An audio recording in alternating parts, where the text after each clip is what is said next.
Tanjore summary episode.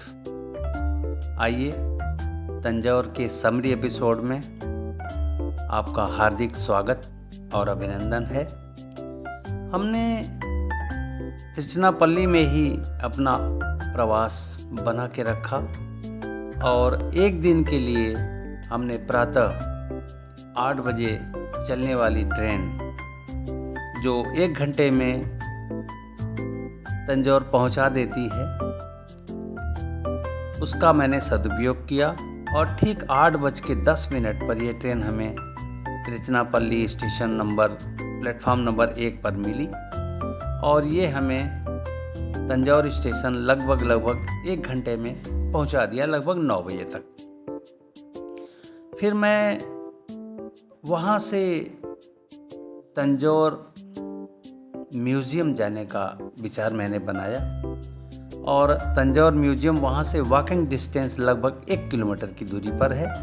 आप Google map का सहारा लीजिए, अन्यथा स्टेशन से बाहर निकलते ही सीधे रोड जो कोर्ट की तरफ जा रहा है, आगे जाने पर एक चौराहा बनेगा और चौराहा से बाएं साइड में जाने पर मुश्किल से 100 मीटर पर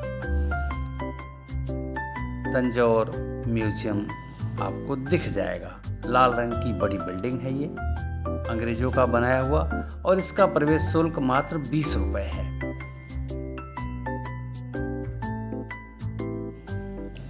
तंजौर म्यूज़ियम के अंदर हमने बहुत सारे मॉन्यूमेंट तंजौर के बारे में जाना। तंजौर में पाए जाने वाले 8वीं शताब्दी से लेके 13वीं शताब्दी तक के पीतल ब्रॉन्ज के मूर्ति, पत्थर की मूर्तियों को हमने देखा, जिसका हमने अलग से एक एपिसोड तंजौर म्यूज़ियम के नाम से हमने दिया है। आप सारा का सारा विवरण वहाँ पर जाकर आप देख सकते हैं। रेलवे स्टेशन से तंजौर म्यूज़ियम मात्र 1 किलोमीटर की दूरी पर है। वहाँ से फिर मराठा महल, ये आपको लगभग 2 किलोमीटर या 12 से 13 मिनट वॉकिंग डिस्टेंस की दूरी पर है। और यदि आपको वहाँ तक पहुँचने में दिक्कत महसूस होता है तो आप ऑटो भी ले सकते हैं, अन्यथा आप म्यूज़ियम के ठीक सामने बनने वाले चौराहे पर आकर आप सिटी बस का भी सुविधा प्राप्त कर सकते हैं, जो 10 रुपये में आपको मराठा म्यूज़ियम तक पहुंचा देगा। और यदि आप 50 रुपये देते हैं तो कोई भी ऑटो वाला आपको 50 रुपये में मराठा म्यूज़ियम तक ले जाएगा। मराठा म्यूज़ियम के अंदर दरबार हॉल, साथ ही साथ वहाँ पर सरस्वती लाइब्रेरी, और वहाँ पर एक संग्रहालय अलग से भी है। उस संग्रहालय को आप ज़रूर देखिएगा। उसमें बहुत ही सुंदर मूर्तियाँ और अन्य वस्तुएं वहाँ रखी हुई हैं जो देखने लायक है। और अभी आप हमारी समरी एपिसोड में केवल अभी आप वो वीथिका देख पा रहे हैं जो म्यूज़ियम तंजौर के अंदर रखी हुई है, लेकिन मराठा महल का म्यूज़ियम एक अलग म्यूज़ियम है, तो उस म्यूज़ियम को भी देखना बनता है, जिसको हमने अलग से एक एपिसोड बना के आपको दिया हुआ है। अब मैं आपको ये बताने जा रहा हूँ कि आप तिरुचिरापल्ली क्यों रुकना चाहेंगे। तिरुचिरापल्ली रुकने पर एक फ़ायदा ये है कि तिरुचिरापल्ली में होटल की सुविधा अच्छी है। आपको 1000 से लेके और आपके बजट के अकॉर्डिंग एसी रूम मिल जाएगा। लेकिन तंजौर में यदि आप एसी रूम लेना चाहेंगे तो वहाँ 1800 रुपये से शुरुआत होगी। थोड़ा सा डिफरेंस है, उस डिफरेंस को भी मेंटेन करिए, लेकिन आप चाहें तो स्टे अपना तंजौर में भी कर सकते हैं।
सामने मराठा महल का ये दरबार हाल है।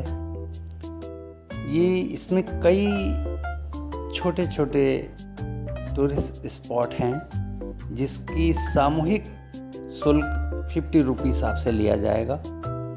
और वाकई में छोटे छोटे वीथिकाओं के साथ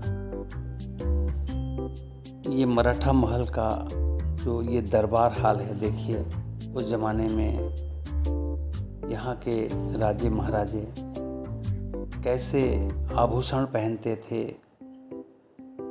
और क्या गिफ्ट हुआ उनको, जो बाहर विदेशों से भी उनको गिफ्ट मिले।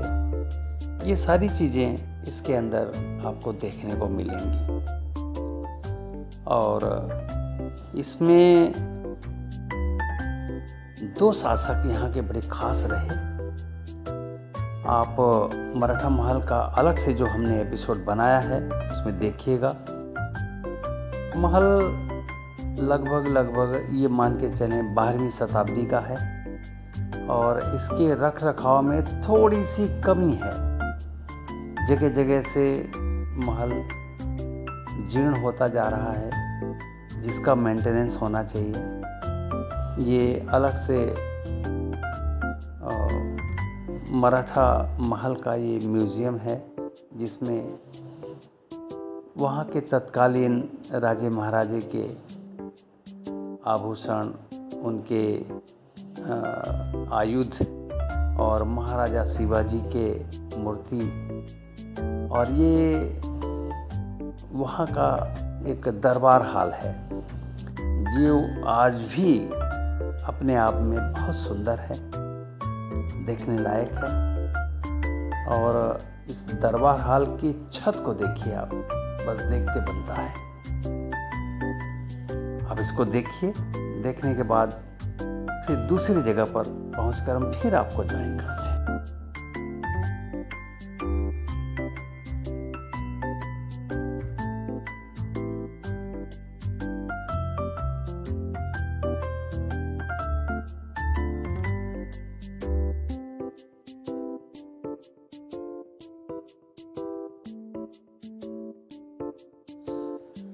जो आप अभी देख पा रहे हैं ये मराठा महल का म्यूज़ियम है, संग्रहालय है। यहाँ की मूर्तियों को आप देखिए। और ये वेल मछली का कंकाल 92 मीटर लॉन्ग आपको वहाँ रखा हुआ दिखेगा। और इस म्यूज़ियम के ऊपरी तल पर आप जाकर वहाँ के इमारत की जो एक गाथा है, जो एक संस्कृति है, जो ऊपर के इस बुर्ज का या पिलर का या शिखर का जो नज़ारा है वो आप यहाँ पर देख सकते हैं।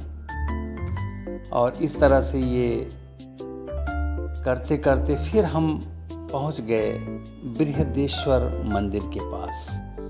बृहदेश्वर मंदिर का हमने 2 एपिसोड दिया है। एक बृहदेश्वर मंदिर जो इटसेल्फ हमारे मैथोलॉजिकल सिस्टम को दिखाता है, जिसमें हमने धार्मिक बातें की हैं आपसे।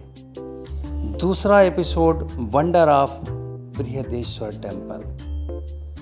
ये बृहदेश्वर टेम्पल इतना सुंदर है और ये आश्चर्य के साथ हम बताना इसलिए चाहते हैं कि इसमें ऐसे ऐसे आश्चर्य या ऐसे ऐसे राज छिपे हैं जो उस ज़माने के लिए एक अभूतपूर्व कृति है।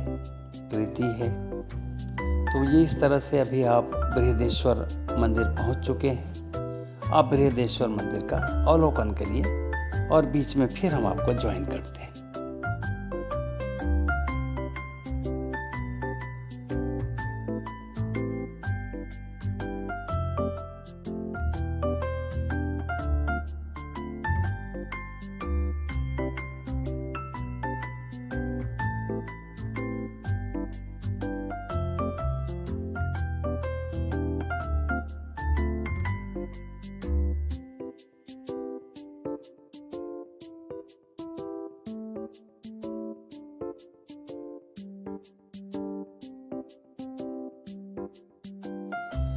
बृहदेश्वर मंदिर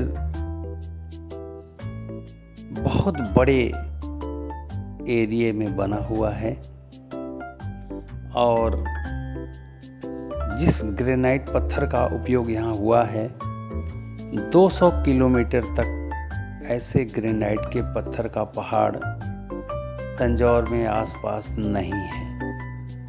साथ ही साथ बृहदेश्वर मंदिर की शुरुआत गोपुरम, फिर गोपुरम, फिर गोपुरम, इस तरह करते हुए लगभग 4 गोपुरम को पार करने के बाद फिर बृहदेश्वर यानी कि भगवान शंकर का मंदिर आता है।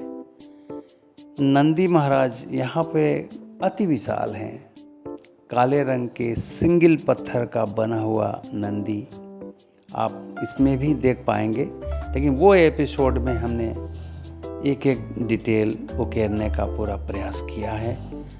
मंदिर के अंदर भगवान शंकर,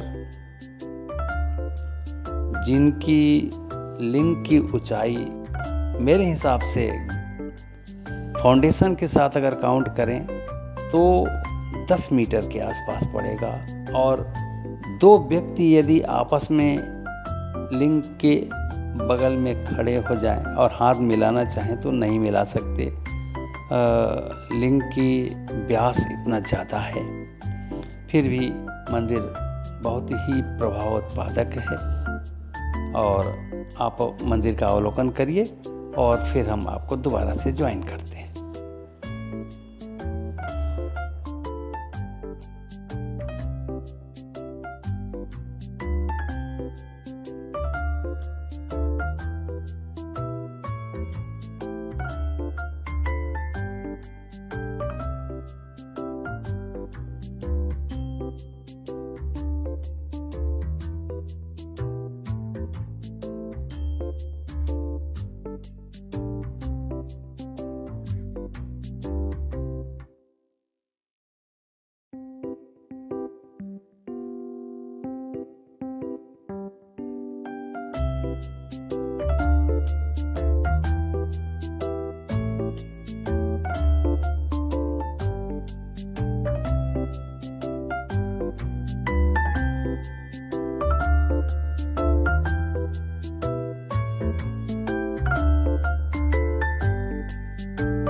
बृहदेश्वर मंदिर के अहाते में छोटे छोटे कई मंदिर बने हैं, उन्हें भी आप देख सकते हैं, उनमें जाकर दर्शन कर सकते हैं।